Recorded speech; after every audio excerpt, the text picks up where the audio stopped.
South ఇండియాలోనే అతి తక్కువ ధరలకే నాణ్యమైన రత్నాలని అందించే ఏకైక సంస్థ 6 JVR.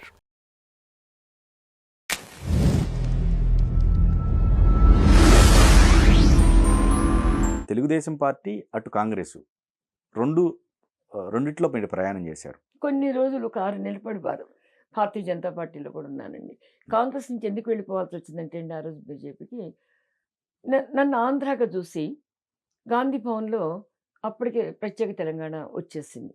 వచ్చిన తర్వాత కల్పన గారిని, నన్ను, ఇంకొక ఇద్దరు వీళ్ళంతా ఆంధ్ర వాళ్ళు అన్నారండి. తట్టుకోలేకపోయాం. మేము వచ్చేసి ఇక్కడికి వచ్చి 60 సంవత్సరాలు, మా నాన్నగారు వచ్చి, నేను రాజకీయాల్లోకి వచ్చి 40 సంవత్సరాలు. నా మూలాలు ఆంధ్రాలో ఉండొచ్చు, నా ఆస్తులు ఆంధ్రాలో ఉండొచ్చు. నేను తెలంగాణ ఉద్యమం కావాలని చెప్పి నేను కోదండరామ్ గారు పెట్టిన జేఏసీలో సెటిలర్స్ ఫోరంకి అధ్యక్షురాలుగా ఉన్నాను. అలాగే కేటీఆర్తో గారు కలిసి, కేసీఆర్ గారితో కలిసి కొన్ని వేదికలు పంచుకొని మేమంతా కూడా ఇక్కడ ఈ గాలి పీలుస్తున్నాం, ఈ నీరు తాగుతున్నాం, ఇక్కడ మా పరిశ్రమను ప్రోత్సహించుకున్నాం, ఇక్కడ మా సంపదని సృష్టించుకున్నాం. ఈరోజు మేము తెలంగాణ తల్లిని ఆరాధిస్తున్నాం, ఆంధ్ర తల్లిని గౌరవిస్తాం. మా మూలాలు అక్కడున్నాయి, మా పిల్లలకి సంబంధాలు అక్కడున్నాయి, మా భర్తలు అక్కడున్నారు, కొంతమంది భార్యలు ఇక్కడ ఉన్నారు. రెండిటి మధ్య సహృదయత ఉండాలి, ఇద్దరం విడిపోదాం, కలిసి ఉందాం అన్న నినాదంతో, దాంతోపాటుగా నేను ఒకటి నమ్మాను కూడానండి. ఏ గాలైతే పీల్చాము, ఏ నీరైతే తాగాము, ఏ శ్మశానంలో రేపు అస్థికలు కాలబోతున్నాయో, ఏ పంచభూతాల్లో అయితే మనం కలిసిపోతున్నాయో దానికి కొంత రుణాన్ని ఇవ్వాలి. జన్మభూమి పిలుస్తుంది, ఇది కర్మభూమి. ఈ కర్మభూమికి అంకితం కావాలి. అవసరం వచ్చినప్పుడు ఆ జన్మభూమికి మన వంతు సహాయాన్ని అందించాలి. ఈ నినాదంతో వచ్చిన వాళ్ళమే మేము సెటిలర్స్ ఫోరం వాళ్ళం అంది. ఇక్కడ మా కాంట్రిబ్యూషన్స్ అన్నీ ఉన్నాయి. రాజకీయ భిక్ష నాకు పెట్టిన ప్రదేశం ఇది. నేను ఒక కులంకి చెందిన దాన్ని. కొంతమంది ఓటర్స్ నాకు ఉండుండొచ్చు, కానీ అందరూ ఓటు వేస్తేనే కదా నేను ఎమ్మెల్యే కాగలిగింది.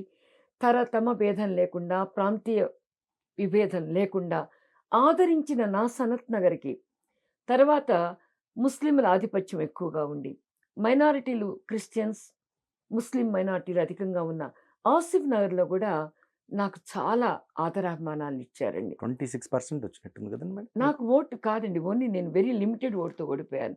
షేరింగ్ కూడా మీకు? షేరింగ్ నాకు 33 వచ్చింది. 33 వచ్చింది. 33%. ఇప్పటికి కూడా అక్కడ హైయెస్ట్ ఓట్ బ్యాంకు సాధించుకున్నగా నాకు సంబంధం లేని ప్రదేశంలో వాళ్ళకి 20 సంవత్సరాలు వాళ్ళతో కూడా కలిసి ఉన్నానండి. ఇలాంటి ప్రదేశంలో నాకేంటంటేనండి, హైదరాబాద్ ఒక మంచి పూగొత్తి, ఈజ్ ఏ, దాన్ని ఎలా చెప్పాలంటే, మంచి తెలుగులో చెప్పాలంటే ఒక మంచి అందమైన బూకే. అన్ని రాష్ట్రాల ప్రజలు ఇక్కడ ఉన్నారు. ఒక్కొక్క బూకేలో ఒక్కొక్క ఫ్లవర్ను పెడుతూ ఉంటాం కదండి.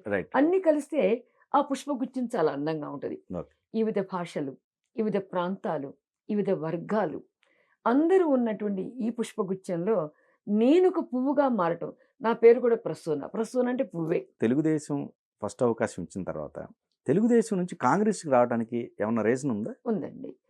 అది చెప్పాలంటే వాళ్ళు ఇప్పుడు లేరు పార్టీలో. కొంతమందిని నేను అప్పర్ కమ్యూనిటీ అంటూ, ఇక్కడ బీసీ ప్రాతినిధ్యం ఉండాలి, గౌడ, ఈ మాట చెప్పడానికి నేను నా పార్టీని కూడా ధిక్కరించి మాట్లాడుతున్నాను. గౌడ యాదవులకే స్థానం ఉందన్న ఒక నినాదం వచ్చినప్పుడు, బీసీలకి ప్రాతినిధ్యం ఈ నియోజకవర్గంలో కావాలని వచ్చినప్పుడు నేను కొందరితో విభేదించానండి. ఎందువల్లంటే మేము వెనకటి నుంచి ఇక్కడ ఉన్న వాళ్ళం, యాదవ్ కమ్యూనిటీ, గౌడ కమ్యూనిటీ, నేను వాళ్ళని గౌరవిస్తా. బీసీలకు ప్రాతినిధ్యం వాళ్ళం మా పార్టీ సిద్ధాంతం. కానీ నేను అప్పర్ కమ్యూనిటీలో పుట్టినంత మాత్రం నా సమర్థతకి తక్కువేంటి? సమర్థత కూడా ఉండాలి. కులాల వారీగా వెనుకబడ్డ కులాలను మనం ప్రోత్సహించాలి, వాళ్ళు సమాజ స్థాయిని ముందుకు తీసుకువెళ్ళడానికి దోహదకారు. కానీ at the same time upper కమ్యూనిటీలో పుట్టడం మా నేరం కాదు కదా. ఒక జాతిలో ఉన్నంత మాత్రాన మా యొక్క సమర్థతకి కొలబద్ద కాకూడదు కదా, కొలమానం కాకూడదు కదా. ఆ స్టేజ్లో నాకు ఒక వ్యక్తులతో రిఫ్ట్ వచ్చిందండి, పార్టీతో రాలేదు. నేను సగర్వంగా రామారావు గారికి, చంద్రబాబు గారికి చెప్పే బయటకు వచ్చాను. వచ్చి కూడా నేను ఎక్కడ రామారావు గారిని ఎప్పుడు విమర్శించాల, చంద్రబాబు నాయుడు గారిని కూడా ఈ రోజుకి విమర్శించాల. అది నా అభిమతం కూడా కాదు. నాకు భిక్ష పెట్టింది రామారావు గారు. తర్వాత రామారావు గారి సిద్ధాంతాలకు మించిన సిద్ధాంతాలు ఈ రోజుకి ఎక్కడ లేవు.